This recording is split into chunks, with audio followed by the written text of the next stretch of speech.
어떻게 한국의 운명까지 흔들 수 있을까요? 가장 낮은 곳에서 시작한 한 남자의 이야기. 그 첫 장면부터 함께 따라가 보시죠. 오늘도 시작 전에 구독과 좋아요 부탁드려요. 벤스 일대기 시작합니다. 2024년 7월 15일 위스콘신 밀워키의 한 실내 경기장이었습니다. 체육관 천장이 무너질 듯 환호성이 터졌어요. 빨간 모자를 쓴 사람들 수만 명이 자리에서 동시에 일어났습니다. 그날 단상 뒤편으로 한 사람의 이름이 새겨진 거대한 글자판이 천천히 내려왔거든요. J.E.D. 벤스. 그 순간까지 미국 사람들 대다수가 이 이름을 잘 몰랐습니다. 40살, 오하이오 시골 출신, 책 한 권 쓴 변호사, 상원 의원이 된 지 이제 막 1년 반 된 신참이었어요.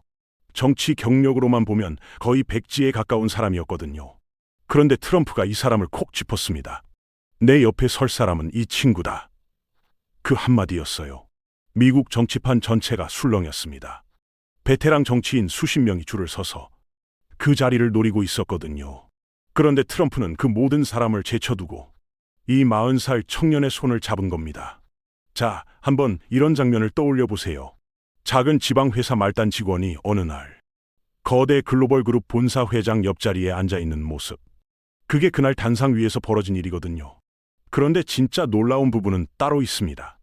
그 무대에서 남쪽으로 600km 정도 내려가면 완전히 다른 풍경이 펼쳐집니다.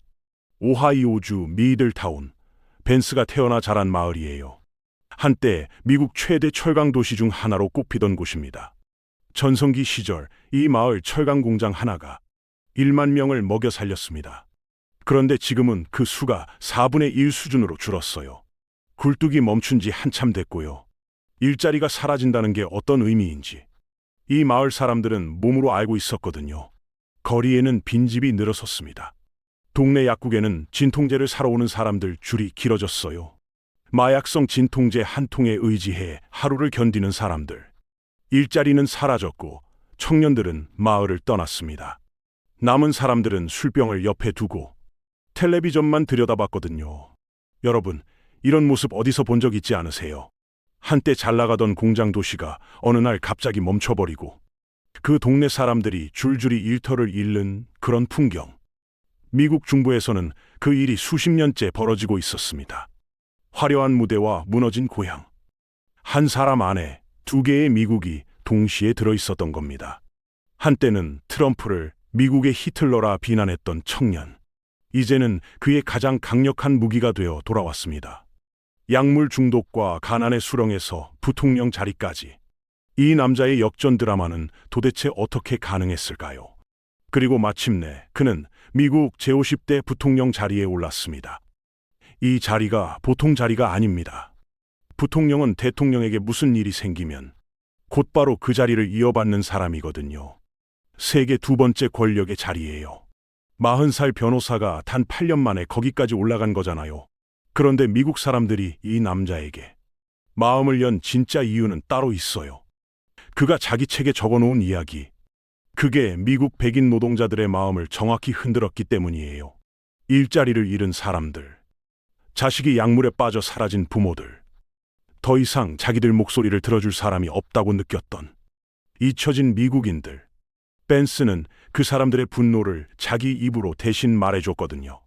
당신들의 고통을 나는 안다. 내가 그 한가운데서 자랐으니까. 이게 미국 백인 노동자 계급에게는 그야말로 가뭄의 단비 같은 말이었습니다. 워싱턴 정치인들 아무도 자기들 얘기를 들어주지 않는다고 분노하던 사람들. 그들에게 벤스는 처음으로 자기들 편에 선 사람처럼 보였거든요. 흑수저 출신 정치인의 서사는 미국에서 자주 통하는 카드입니다. 마르코 루비오라는 사람도 그랬어요. 쿠바에서 건너온 부모. 아버지는 호텔 바텐더, 어머니는 호텔 청소부. 그런 집에서 자라 상원의원이 됐고 지금은 트럼프 2기 국무장관 자리까지 올랐습니다. 가난한 출발은 미국 정치판에서 가장 강력한 무기가 되거든요. 그런데 말입니다. 벤스의 경우는 그게 더 극단적이었어요. 루비오는 가난했지만 부모가 두 분 다 일하고 있었습니다. 가족이 적어도 함께 살았어요. 그런데 벤스의 집은 그것조차 무너진 상태였거든요. 약물에 빠진 어머니, 깨진 가정, 굴뚝이 멈춘 공장 마을. 그 한가운데서 자란 아이가 백악관 두 번째 책상까지 갔다는 겁니다. 한 가지 의문이 머리를 떠나지 않습니다. 이 남자가 정말로 자기 신념을 바꾼 걸까요? 아니면 권력을 잡기 위해 색깔을 갈아입은 정치적 카멜레온일까요? 잊혀진 고향을 구하려는 진심 어린 전략가인지, 그저 살아남는 법을 빨리 배운 영리한 청년인지, 그를 평가하는 시선은 미국 안에서도 갈라져 있어요. 답을 찾으려면 우리는 그가 첫 발을 디뎠던 그 마을, 미들타운으로 돌아가야 합니다. 그런데 그 어린 시절은 우리가 흔히 생각하는 가난과는 차원이 다른 풍경이었어요. 학교에서 돌아온 어느 날, 그 아이가 자기 집 거실에서 본 장면, 그건 어른들조차 견디기 어려운 모습이었거든요. 학교에서 돌아온 어느 날이었습니다. 어린 벤스가 거실 문을 열었을 때 어머니는 의식이 흐릿한 채 소파에 쓰러져 있었어요. 옆에 약병이 굴러다녔습니다. 어머니가 또 약을 한 거였거든요. 진통제, 그리고 마약성 약물, 손에 잡히는 대로였습니다. 이 장면, 어린 벤스에게는 처음이 아니었어요. 자라는 동안 같은 풍경이 몇 번이나 반복됐습니다. 어머니가 구급차에 실려 응급실로 옮겨진 적도 한두 번이 아니었거든요. 1984년 8월, 오하이오 미들타운에서 한 아이가 태어났습니다. 본명은 제임스 도널드 바우먼. 우리가 지금 알고 있는 벤스라는 성은 외할머니와 외할아버지 쪽 성이었어요. 그 아이는 10대 시절에 자기 성을 외가성으로 바꿉니다. 그 집안은 처음부터 평범하지 않았습니다. 부모가 아주 일찍 이혼했어요. 벤스가 걸음마를 떼고 얼마 안 됐을 때였습니다. 아버지는 떠났고 어머니는 그 빈자리를 새로운 사람으로 계속 채우려 했습니다. 5번을 결혼했고 그 사이사이 또 다른 사람들과 살았어요. 어린 벤스에게는 아빠라고 불러야 할 사람이 너무 자주 바뀌었습니다. 오늘 새로 들어온 아저씨가 내일이면 또 다른 아저씨로 바뀌어 있는 집. 어린아이에게 이게 어떤 의미인지 짐작이 되시잖아요. 그런데 어머니의 진짜 문제는 다른 데 있었습니다. 약물 중독이었거든요. 어머니는 한때 간호사로 일하던 사람이었어요. 병원에서 진통제를 손쉽게 접할 수 있었고요. 그게 어느 순간 더 강한 마약성 약물로 넘어갔습니다. 한번 손을 댄 뒤로는 벗어나지 못했어요. 미들타운 같은 마을에서 이건 흔한 풍경이었습니다. 일자리가 사라진 사람들, 희망이 없는 사람들, 그들은 진통제 한 알에 기대 하루를 견디기 시작했고 그게 가족 전체를 무너뜨렸거든요. 여기서 끝이 아닙니다. 벤스의 외가는 켄터키주 잭슨이라는 산골 마을 출신이었어요. 1940년대 그 동네 사람들 수만 명이 일자리를 찾아 오하이오로 줄지어 올라왔습니다. 그렇게 북쪽으로 옮겨온 사람들이 바로 힐빌리예요. 미국 백인 하층민, 에팔레치아 산골에서 내려온 사람들을 가리키는 말이거든요. 이 사람들은 자기들만의 문화가 있었습니다. 가족을 무엇보다 우선시하는 끈끈한 문화. 그런데 동시에 술과 폭력, 그리고 무력감도 함께 안고 있었어요. 일자리가 없으니 술이 늘고, 술이 늘면 집안 싸움이 잦아지고, 그러다 가정이 깨지는 악순환이었습니다. 이 진흙탕 한가운데서 어린 벤스에게 버팀목이 되어준 두 사람이 있었습니다. 외할머니와 외할아버지였어요. 가족들은 그들을 마모와 파파오라 불렀거든요. 둘 다 켄터키 산골에서 함께 손잡고 올라온 노부부였습니다. 10대 시절에 미들타운에 정착해 평생을 이 마을에서 살아온 사람들이에요. 그 중에서도 한 사람이 어린 벤스의 인생을 끝까지 붙잡고 놓지 않았습니다. 바로 할머니 마모였어요. 본명은 보니 벤스. 가족들 사이에서는 그냥 마모라 불렸습니다. 켄터키 산골에서 자란 이 할머니는 보통 할머니가 아니었습니다. 입이 거칠었어요. 욕설이 일상이었고 손에는 항상 권총이 있었습니다. 마모가 세상을 떠난 뒤 가족들이 집을 정리해보니 침대 및 옷장 속 식기서랍까지 집안 곳곳에서 장전된 권총 9자루가 나왔거든요. 가족을 지키겠다는 그 집념이 무기로 드러난 모습이었어요. 그런데 이 거친 할머니가 어린 벤스에게는 세상에서 유일하게 안전한 사람이었습니다. 마모는 손자에게 책을 읽혔습니다. 학교 숙제를 봐줬어요. 학교에서 문제가 생기면 직접 찾아갔습니다. 어머니가 약물에 빠져 있는 동안 마모가 사실상 어머니 역할까지 다 했거든요. 자, 한번 이런 모습을 떠올려 보세요. 망해가는 동네에서 한 학원 강사가 자기 손자뻘 학생 하나를 어떻게든 명문학교에 보내겠다고 자기 시간 전부를 쏟아붓는 모습. 마모가 한 일이 그거였어요. 이 할머니는 손자에게 한 가지를 끊임없이 가르쳤습니다. 남 탓하지 마라, 핑계대지 마라, 일해라. 마모의 눈에는 일하지 않고 정부 복지에 기대 사는 이웃들이 그렇게 미울 수가 없었거든요. 일은 안 하면서 마트에서 비싼 음식을 사는 사람들. 본인은 한 푼이라도 아끼는데 옆 사람은 정부 돈으로 그러는 모습. 마모는 그런 광경을 볼 때마다 한숨을 쉬었습니다. 어린 벤스는 그 한숨을 그대로 마음에 새겼어요. 가난은 시스템의 문제가 아니라 사람의 선택과 문화의 문제다. 마모가 손자에게 심어준 첫 번째 사상이었습니다. 이 시각은 훗날 벤스의 정치 인생 전체를 결정짓는 뿌리가 됩니다. 그런데 마모의 헌신만으로는 이 아이가 미들타운에서 빠져나갈 길이 보이지 않았어요. 고등학교를 졸업할 무렵 한 청년이 결심을 합니다. 이 마을을 떠나야 한다. 그렇지 않으면 자기도 어머니처럼 무너질 것 같았거든요. 그가 어디로 갔을까요? 가난뱅이 청년이 세상에서 가장 험한 곳에 자기 발로 걸어 들어갑니다. 그곳에서 마주친 한 사건이 그의 인생을 완전히 다른 방향으로 틀어놓거든요. 그가 손에 쥔 건 입대 서류였습니다. 2003년 미국 해병대였어요. 그가 19살이 되던 해였습니다. 미국 전체가 막 충격에서 벗어나고 있던 시기였거든요. 2001년 9월 11일 뉴욕의 두 빌딩이 무너진 그 사건. 그 충격이 가시지 않은 채로 미국 청년들이 줄을 서서 입대 사무실로 향하던 때였습니다. 벤스도 그 줄에 섰어요. 그런데 그가 군대를 선택한 이유는 단순한 애국심만은 아니었거든요. 미들타운에는 그가 갈 곳이 없었습니다. 같이 자란 친구들을 보세요. 누구는 약물에 빠져 있었어요.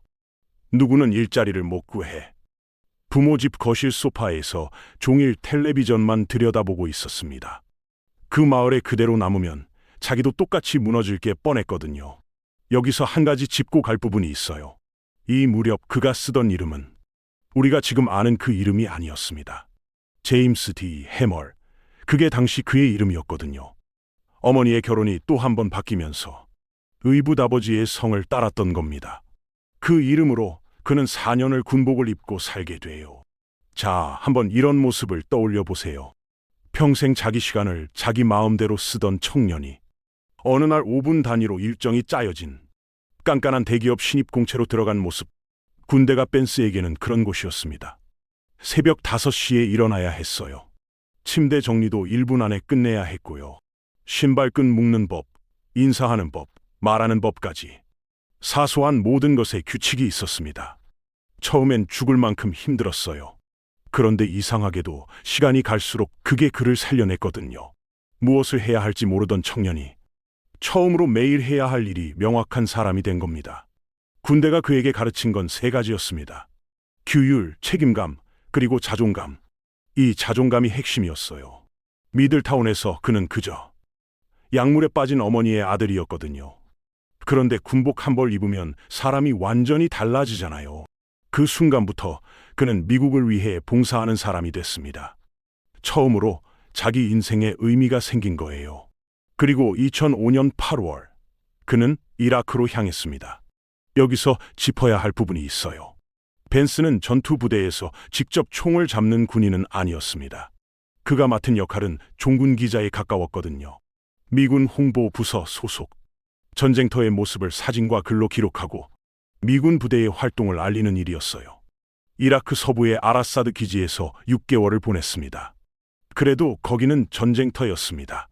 미들타운의 무너진 공장 마을과는 비교가 안 되는 곳. 매일 폭격음이 들렸고 동료들이 다치거나 사라지는 모습을 봤거든요. 가난한 힐빌리 청년이 인생 처음으로 세상의 진짜 무게를 마주한 순간이었습니다. 그런데 이게 끝이 아닙니다. 벤스가 미국을 떠나기 직전에 한 사람이 세상을 떠났어요. 그를 끝까지 붙잡고 놓지 않았던 그 사람. 할머니 마모였습니다. 손자에게 마지막 가르침을 전해주고 떠난 셈이거든요. 이라크의 모래바람 한가운데서 벤스는 깊은 질문을 품게 됐어요. 마모를 마지막으로 안아보지도 못한 채 비행기에 올랐던 손자에게는 이 전쟁의 의미가 더더욱 무겁게 다가왔거든요. 미국이 도대체 왜 이 먼 나라까지 와서 청년들의 피를 흘리고 있는가? 입대하기 전엔 그도 이 전쟁이 이라크에 민주주의를 가져다 줄 것이라 믿었던 사람입니다. 그런데 6개월의 현장 경험은 그 믿음을 산산조각 냈거든요. 훗날 그가 정치판에 들어가 끝없는 해외 전쟁 반대를 외치게 되는 뿌리. 그 뿌리가 바로 이 이라크 사막에서 박힌 겁니다. 2007년 그는 상병 계급으로 제대했습니다. 4년의 군 복무를 마친 거예요. 그런데 군대에서 나온 게 끝이 아니었습니다. 그는 곧바로 오하이오 주립대학교에 들어갔거든요. 정치학과 철학을 함께 전공했어요. 어머니는 여전히 약물에서 벗어나지 못하고 있었고 미들타운의 풍경도 그대로였습니다. 그런데 벤스는 더 이상 그곳의 청년이 아니었어요. 대학 강의실에 앉은 그는 미들타운 시절과는 완전히 다른 사람이 되어 있었습니다. 군대가 가르쳐준 규율로 매일 새벽에 일어나 공부했거든요. 보통 학생들이 4년 걸리는 학위를 그는 2년 만에 끝냈습니다. 학교 다니는 동안 워싱턴 정치권과의 첫 인연도 생겼어요. 오하이오 출신 상원의원 사무실에서 일하기 시작한 겁니다. 그게 그가 미국 정치판을 처음 가까이서 본 순간이었거든요. 마모가 손자에게 가르친 그 한마디가 떠오릅니다.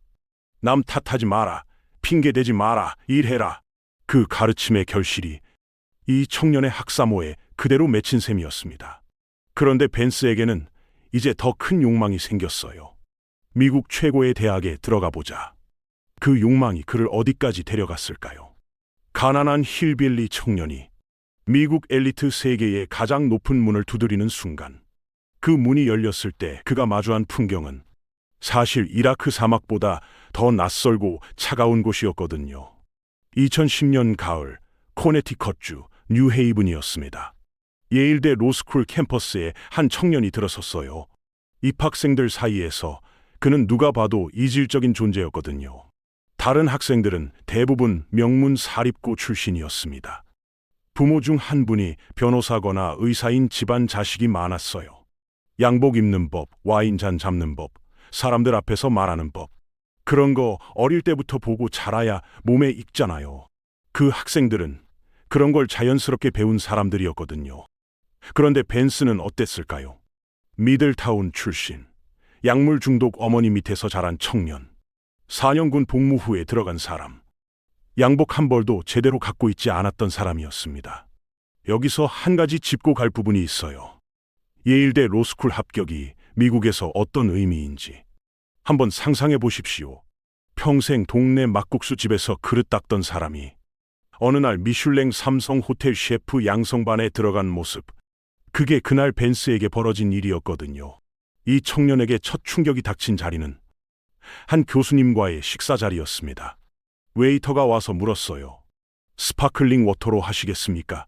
스틸 워터로 하시겠습니까? 벤스는 잠시 굳었습니다. 그게 무슨 말인지 처음 들어본 거였거든요. 그저 물이 아닌가. 옆자리 학생들은 자연스럽게 답하는데 그는 어떻게 답해야 할지 몰랐어요. 이게 그날만의 일이 아니었습니다.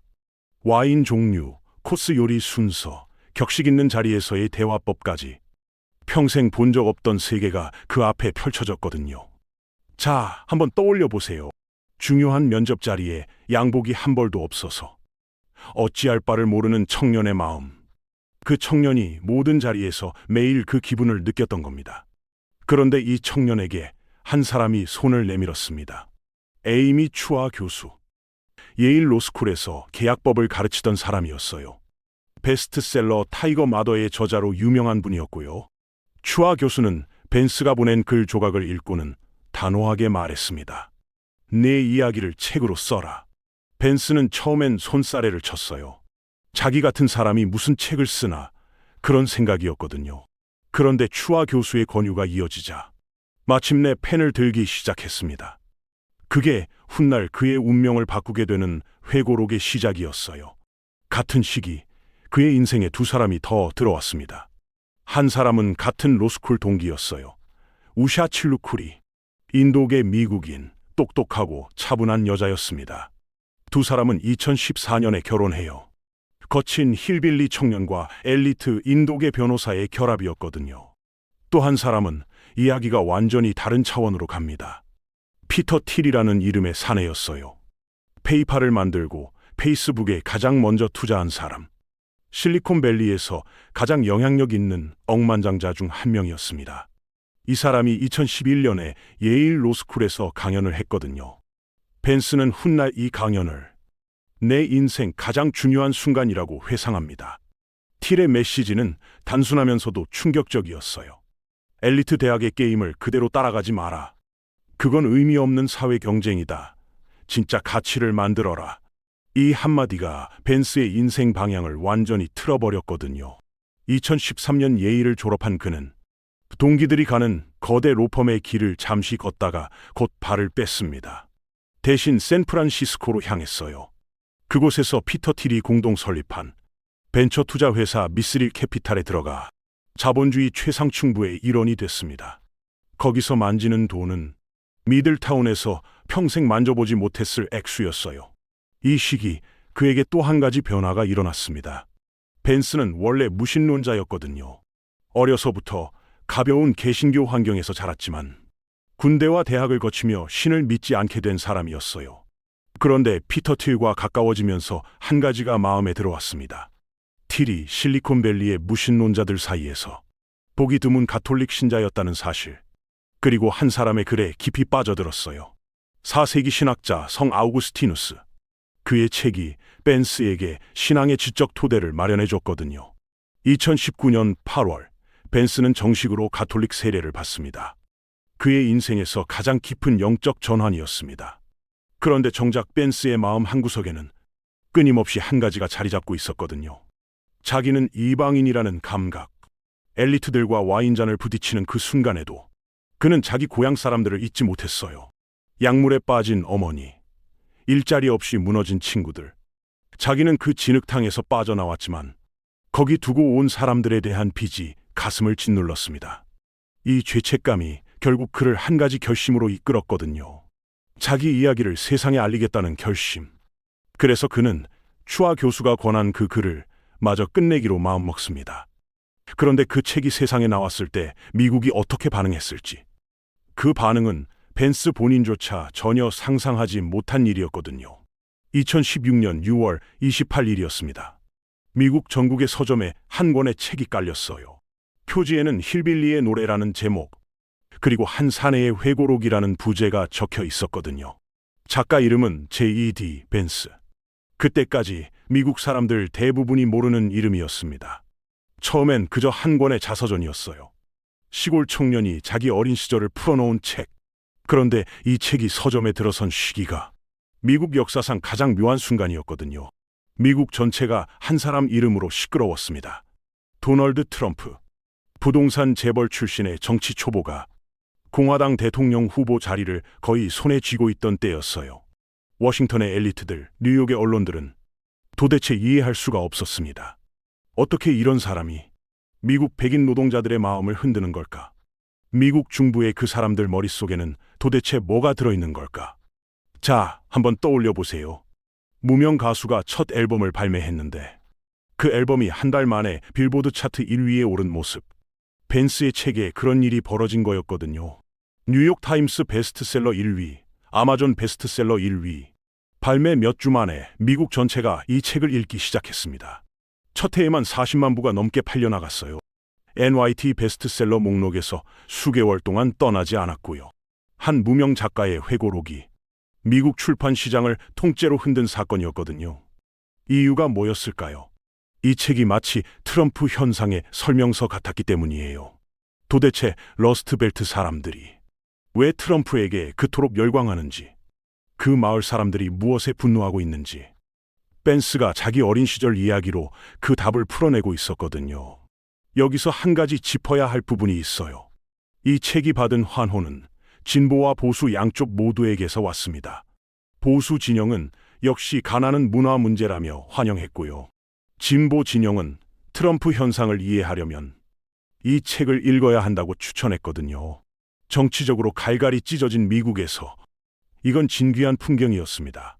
벤스에게 새로운 타이틀이 붙었어요. 백인 노동자 계급의 대변인. 32살의 한 청년이 어느 날 갑자기 미국 백인 하층민 전체를 대변하는 사람이 된 겁니다. 미디어가 그를 찾아왔고요. 토론 프로그램에 출연했고요. 그의 입에서 나오는 말 한마디 한마디가 전국 신문에 실리기 시작했어요. 그런데 모두가 박수를 치는 동안 한 무리의 사람들은 분노하고 있었습니다. 벤스의 진짜 고향 에팔레치아 사람들이었거든요. 우리를 이렇게 그리지 마라. 그들이 보낸 메시지의 핵심은 그거였어요.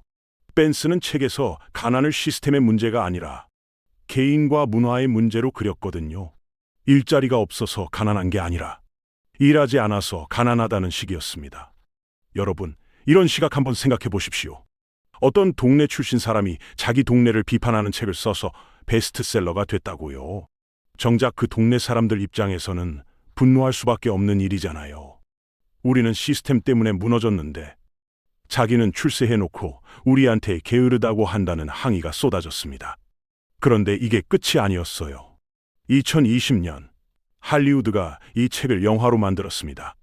감독은 론 하워드, 어머니 베벌리 역에는 에이미 아담스, 거친 입을 가진 마모 역은 명배우 글렌 클로즈가 맡았어요. 넷플릭스에서 공개된 이 영화로 벤스의 이름은 더 폭발적으로 퍼졌거든요. 책을 읽지 않은 사람들까지 그의 이야기를 알게 됐습니다. 특히 글렌 클로즈는 이 역할로 아카데미 여우조연상 후보에까지 올랐어요. 그 거친 입담의 시골 할머니가 이제 전 세계가 알아보는 인물이 된 거고요. 그런데 정작 벤스 본인의 마음은 어땠을까요? 매일같이 미디어 엘리트들의 박수를 받았어요. CNN, NBC, 폭스뉴스. 가는 방송마다 그를 영웅처럼 대접했거든요. 그런데 그 박수가 정작 그를 행복하게 만들지는 못했습니다. 자기 책을 칭찬하는 그 엘리트들이 정작 자기 고향 사람들을 진심으로 이해하지 못한다는 걸 느낀 겁니다. 그들에게 자기 책은 사실상 구경거리에 가까웠어요. 그런데 말입니다. 여기서 그의 마음 안에 한 가지 모순이 자리 잡고 있었습니다. 자기는 실리콘밸리에서 큰 돈을 만지는 억만장자 투자자입니다. 그런데 입으로는 서민의 목소리를 내고 있었어요. 책에는 가난한 사람들의 분노를 적었지만 정작 자기는 그 분노에서 멀찍이 떨어져 살고 있던 거고요. 이 거리감이 그를 점점 더 깊은 보수주의로 밀어넣었습니다. 그러던 벤스에게 한 가지 큰 결심이 천천히 자라고 있었어요. 자기가 글로만 외치던 그 분노를 이제 직접 정치판에서 풀어내보자는 결심이었거든요. 그런데 그가 정치판에 들어가려면 먼저 풀어야 할 과제가 하나 있었습니다. 자기가 책에서 가장 강하게 비판했던 그 사람, 도널드 트럼프.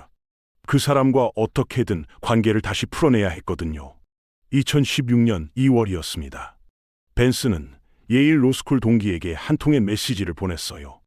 그 메시지에 적힌 한 문장이 나중에 미국 정치판을 발칵 뒤집어 놓게 됩니다. 트럼프는 미국의 히틀러일지도 모른다. 이 발언만이 아니었어요. 그해 그는 텔레비전 인터뷰에서도 자기 입장을 분명히 밝혔거든요. 나는 네버 트럼프 진영입니다. 트럼프를 좋아한 적이 한 번도 없습니다. 2016년 대선에서는 트럼프 대신 무소속 후보에게 표를 던졌습니다. 그가 트럼프를 부르던 또 다른 표현이 있었어요. 문화적 헤로인. 사람을 망가뜨리는 마약 같은 존재라는 뜻이었거든요. 엘리트 지식인으로서 벤스에게 트럼프는 그저 위험한 인물이었습니다. 미국 백인 노동자들의 분노를 자기 정치 자산으로 빨아들이는 사기꾼 같은 존재. 그게 2016년 그의 눈에 비친 트럼프의 모습이었어요. 여기서 한 가지 짚어야 할 부분이 있습니다. 이 발언을 한 사람이 8년 뒤 어디에 가 있는지 한번 보세요. 그 트럼프의 부통령 자리. 한때 히틀러라 불렀던 사람과 매일 같은 백악관 안에서 일하는 사이가 된 겁니다. 도대체 무슨 일이 있었던 걸까요? 벤스의 마음이 흔들리기 시작한 건 자기 고향으로 시선을 돌렸을 때였어요. 오하이오, 펜실베이니아, 미시간. 미국 중부의 그 마을들. 일자리를 잃은 사람들. 약물에 무너진 가정들. 그 사람들 입에서 한 결같이 같은 이름이 나오고 있었거든요. 도널드 트럼프. 벤스의 친척, 이웃, 옛 친구들. 자기가 책으로 대변하고 있다고 믿었던 바로 그 사람들이 트럼프에게 진심으로 마음을 열고 있던 겁니다.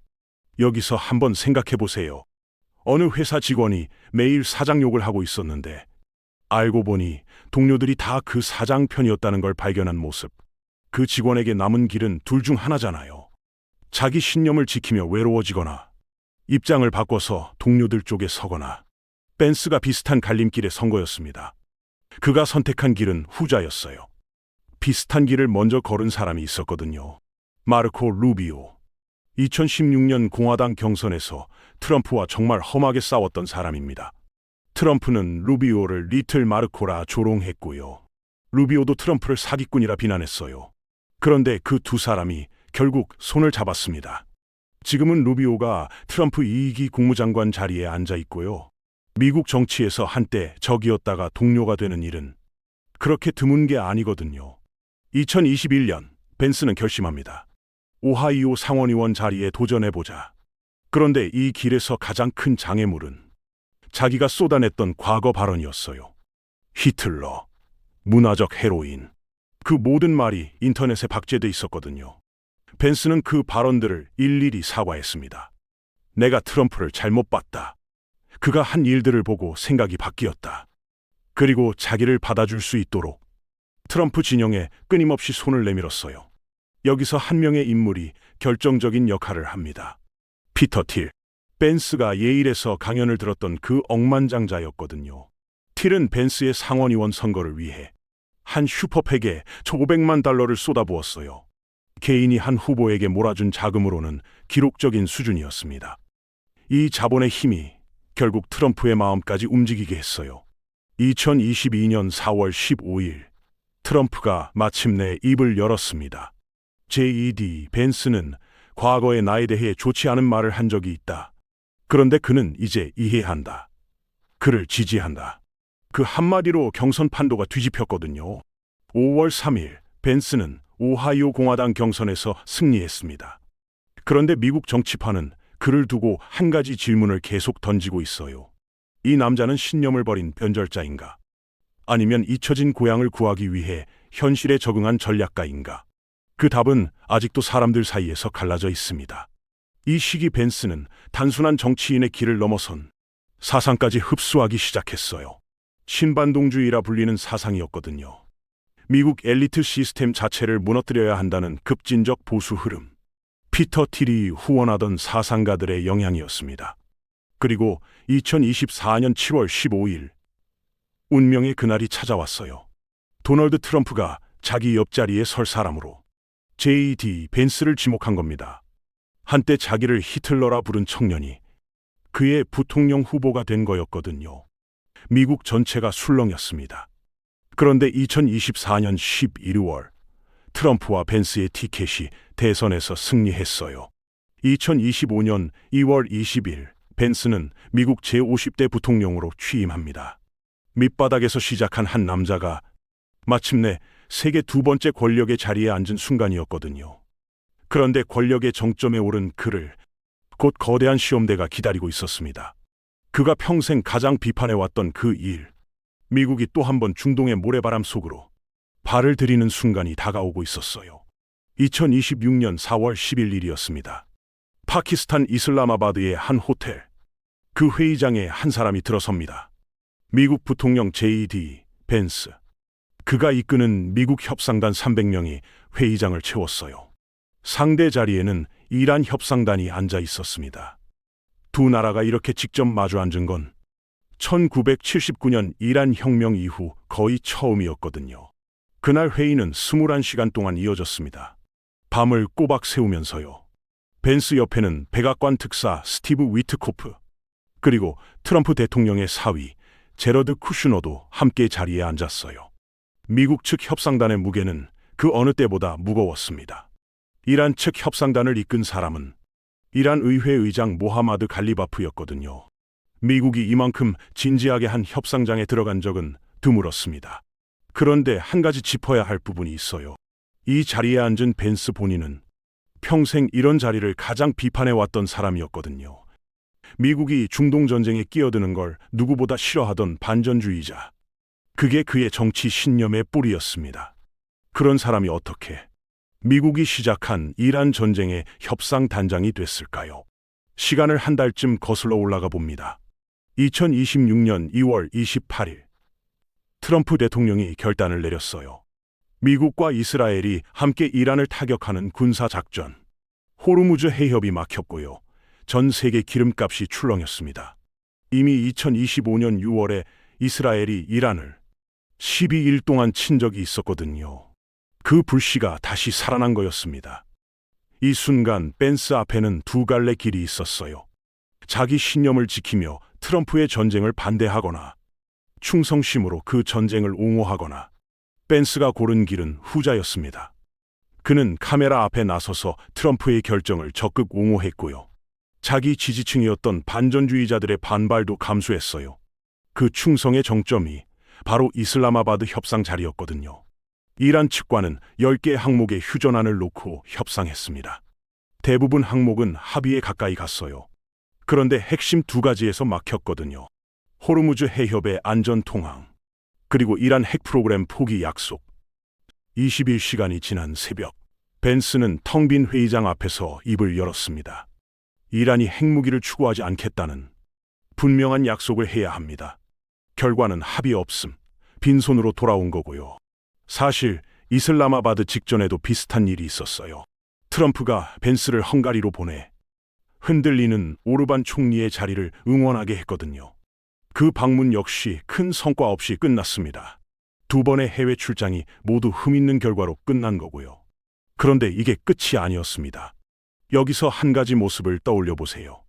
한 회사 사장이 후계 자리를 두고 두 임원을 동시에 시험대에 올려놓은 모습. 한 임원에게는 가장 어려운 협상 자리를 맡기고요. 다른 임원에게는 좀 더 부드러운 자리를 줍니다. 매일 누가 더 잘 해내는지를 비교하는 거잖아요. 트럼프가 펜스와 루비오를 두고 그런 일을 하고 있었거든요. 트럼프는 측근들에게 사석에서 한 가지 질문을 자주 던졌어요. JD인가 마르코인가. 한때 자기를 히틀러라 부른 펜스에 대한 마음 한구석의 의심이 끝까지 남아있던 거고요. 펜스가 이슬라마바드에서 빈손으로 돌아온 그 시기, 국무장관 마르코 루비오가 백악관 브리핑실에 깜짝 등장했어요. 그는 영어와 스페인어를 능숙하게 섞어가며 외신 기자들을 다뤘습니다.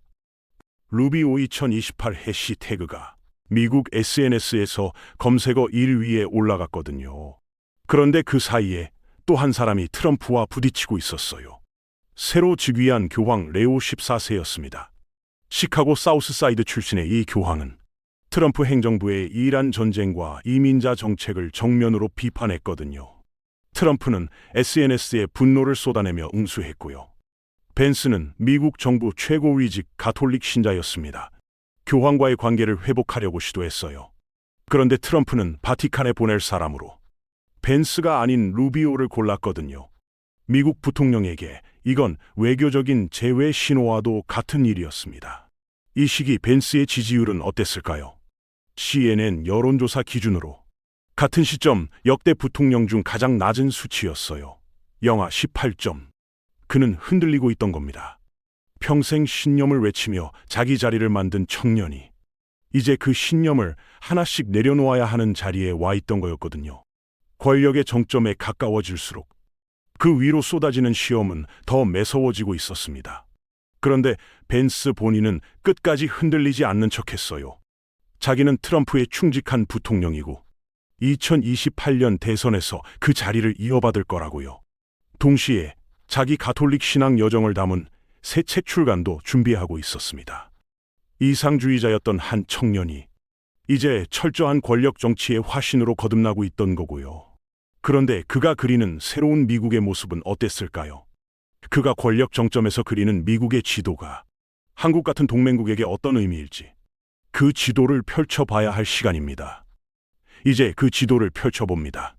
펜스가 권력의 정점에서 그리는 새로운 미국. 그 지도의 핵심 한 줄로 요약하면 아시아 최우선주의예요. 영어로는 아시아 퍼스트라고 부릅니다. 이 말 뜻은 단순합니다. 미국이 더 이상 유럽 안보를 책임지지 않겠다는 거고요. 대신 진짜 위협이 있다고 보는 곳. 중국과 아시아에 미국의 힘을 집중하겠다는 뜻이거든요. 펜스는 유럽을 향해 정면으로 말했어요. 유럽은 미국의 안보 종속국이 되지 마라. 더 강한 표현도 있었습니다. 유럽 안보 전체가 미국 납세자들 돈으로 떠받쳐져 왔다. 트럼프가 나토 회원국들에게 GDP의 5%를 방위비로 내라고 요구한 그 입장. 펜스가 그걸 그대로 옆에서 받아쳤거든요. 여기서 한 가지 짚어야 할 부분이 있습니다. 이게 단순한 유럽 이야기가 아니에요. 그 지도가 펼쳐지는 곳 한가운데에 바로 한국이 있거든요. 한번 이런 모습을 떠올려 보십시오. 평생 단골로 다니던 가게에서 어느 날 갑자기 회원비를 2배로 올리겠다고 통보가 오는 모습. 그것도 모자라 회원비 안 내면 회원 자격까지 빼겠다는 협박까지요.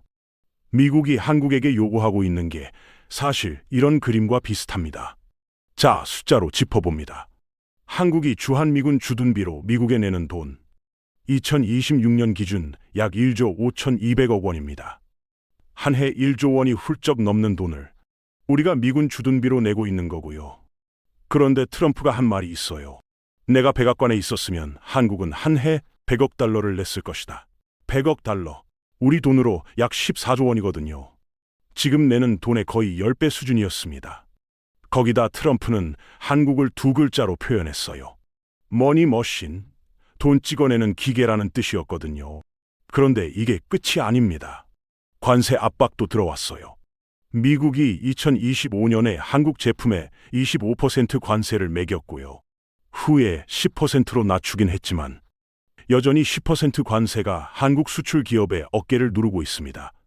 그리고 한국이 미국에 한 해 200억 달러, 우리 돈 약 28조 원 규모의 투자를 약속했거든요.